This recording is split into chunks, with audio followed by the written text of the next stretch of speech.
Welcome back to New Rockstars. I'm Jessica Clemons, and there's an Easter egg that we completely missed for those of you who pulled away after Foggy Nelson was brutally murdered before our very own eyes. If you want Foggy Nelson back, well, there's a chance he may return alive sooner than you think as a faker. This guy's a great big phony! There's a sneaky little Easter egg that connects our Daredevil Born Again to a specific Daredevil issue in which Foggy fakes his own death. In this video, I'll cover the comic, highlight the glaring similarities, and convince you that our sweet baby is still alive. Oh, look at that. This is definitely a show. It's a show. But before I do that, be sure to check out nerdriot.shop where you can always grab the latest and greatest in New Rockstars merch. Right now, we've got some designs inspired by Daredevil Born Again, like this Daredevil and Punisher face-off shirt. We've also got merch inspired by the Fantastic Four, Star Wars, because Andor's coming, and I just learned that it's 3 episodes every week, so it's like an hour each episode.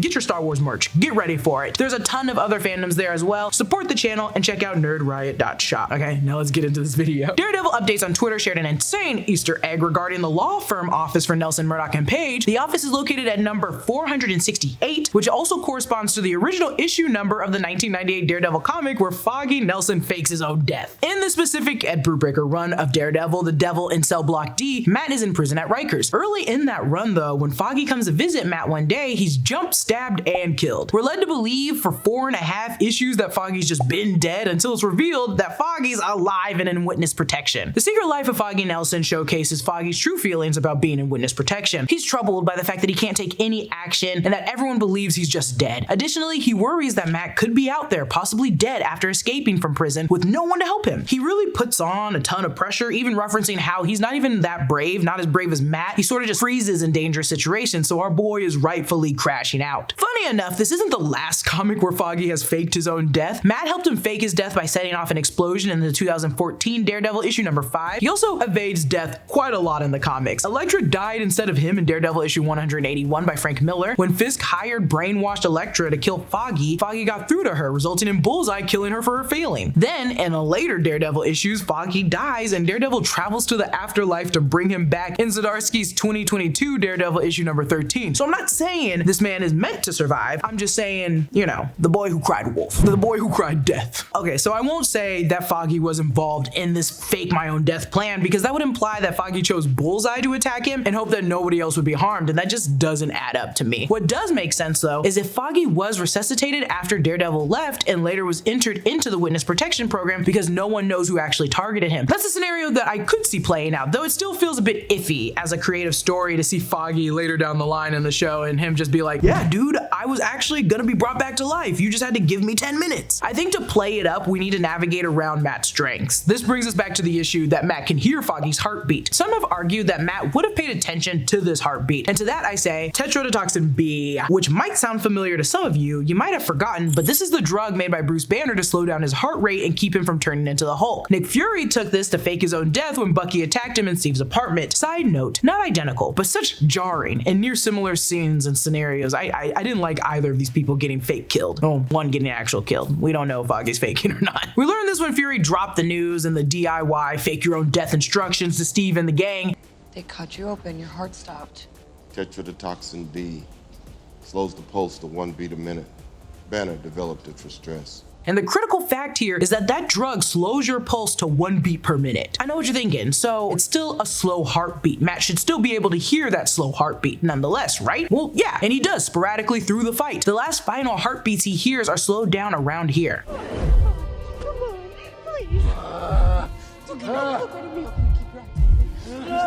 But an argument can be made that he listened to those final heartbeats and can't tune in anymore out of distress. He didn't even hear Detective Cherry coming up behind him on the roof because he was so distraught. So he dipped before really realizing his friend kind of faked his own death and those slow heartbeats were still going. And before you're like, Jessica, he's never been too distraught to stop his senses, just remember how Foggy truly was all he had left before Carrion even arrived. They've been together since college, they started their firm together. Even the moment they had a falling out after he found out he was Daredevil, he left and worked for another firm, and this relationship had its ups and downs, but that was his boy, that was his brother, and now he's gone. So yeah, he would be distressed enough not to hear his other senses. This video is sponsored by Helix Sleep. Helix is running an awesome sale right now, so it's the perfect time to upgrade your mattress. Visit helix.com/rockstars for more information. Helix offers 20 unique mattresses, including the award-winning Luxe and Ultra Premium Elite collections, Helix Plus for big and tall sleepers, and the Helix Kid mattresses. Finding your perfect mattress is so easy thanks to Helix's sleep quiz. Just answer a few questions and you'll get set up with a mattress that's perfect firmness and temperature for you. Helix offers financing options and flexible payment plans so you can get your mattress ASAP, and they have a 100-night sleep trial so you get more than 3 months to make sure that you love your mattress that you get. Plus, every mattress has a 10-year warranty. Look at that. Helix delivers your mattress right to your door with free shipping in the US, and the mattress comes rolled up in a box and is super easy to set up yourself. I love my Helix, and I think you would too. If you're looking for a new bed, check out Helix Sleep. Helix is running a special sale for our audience. Visit the Helix site for 25% off your mattress purchase or click the link in the description below. Now, is it likely that Foggy has acquired that drug? Probably not. Did he plan his own death?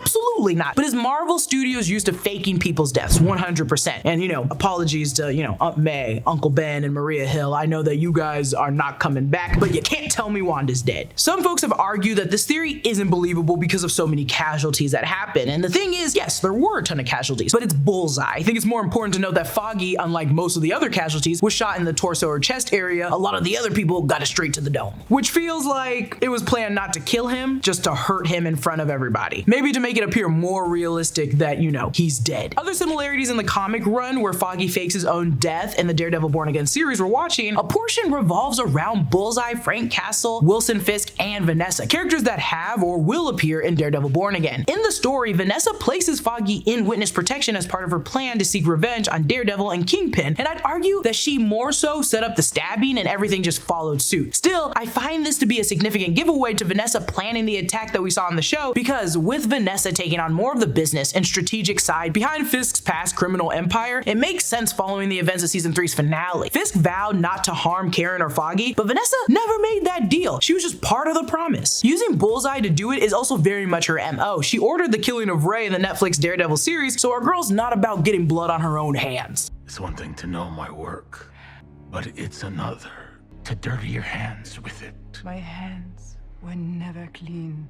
I think it's fair to say she's probably making decisions without Fisk's approval as he's busy playing mayor, and given her knowledge and intentions, I can see how the comic Vanessa and the Vanessa from the Daredevil Born Again show could enact a strategy aimed at causing Matt's emotional pain in a more impactful way by killing someone he absolutely loves, or making it look like she's killing someone he absolutely loves. I also really enjoyed that comic Vanessa. Unfortunately, she was dying from an illness, or her organs were just failing and her T-cell count was really low. Despite this though, she cleverly manipulates both Matt and Fisk, reminding us just how sneaky and brilliant she is in the background. She reminds me a lot of Valentina, who will appear next to the Thunderbolts with her own strategies and devious plans, so I feel like the two of them will connect on a deep level.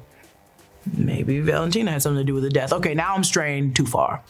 I'm straying too far away. Two other motions to be reminded of in the Secret Life of Foggy Nelson comic book that we're all comparing this to. There's a great illustration of Matt and Bullseye fighting so hard they both fly out a window, which feels very close to the Bullseye fall that we saw off the roof. Additionally, in that comic, even then, Foggy needs Matt to lay low and stop being Daredevil, going as far as to warn him while visiting him the day he was stabbed. I'm not entirely off, but it's similar to how Foggy was keeping Benny someplace else in hopes that Matt wouldn't have to put on that suit again. He's always been worried for his best friend, and stirring up problems that could potentially have him killed has always been an issue for Foggy. And with all that aside, we know that Foggy is going to return in season 2. We know from an interview with Brandon Davis and Brad Winderbaum that we should expect to see Carrion and Foggy in season 2 of Daredevil. Without going into spoiler territory, I will say that both Deborah and Eldon are coming back for season 2. This is a bit unusual after the first episode. Personally, I believe their appearance will be in flashbacks, while Erik theorized that this could be visions of Foggy, similar to how Matt has seen his father in the comics. I think both interpretations could be valid, as we're setting up to an uncontrolled, rage-filled Matt Murdock like in the comics. At least that's how I see it. It also feels like Marvel wants to bring him back alive, because why mention it in an interview if not to make us feel a little bit okay with him being killed? Unless they want to further him as a vision or flashback, it feels like a big giveaway just to pacify us, which is okay. I did not like Foggy dying, so this interview did make me feel a little bit better. I want to believe that Foggy is still alive. I truly do. I'm stretching and grasping for any chance or clue that he could still be out there. While it's not uncommon for characters in Marvel Comics to make returns, it is unusual to kill someone and then announce that they will be back in the next season. Though I wonder to what extent. I'm basing most of my arguments on past situations that Marvel has used before, and after all, in the MCU, most characters don't really stay dead. I'm looking at you, Agatha. Comment down below your thoughts. Follow me at Lulu_Clemons. Subscribe to all 3 channels in the New Rockstars network for breakdowns and news coverage of everything you love. Thanks for watching. I'll see you guys later.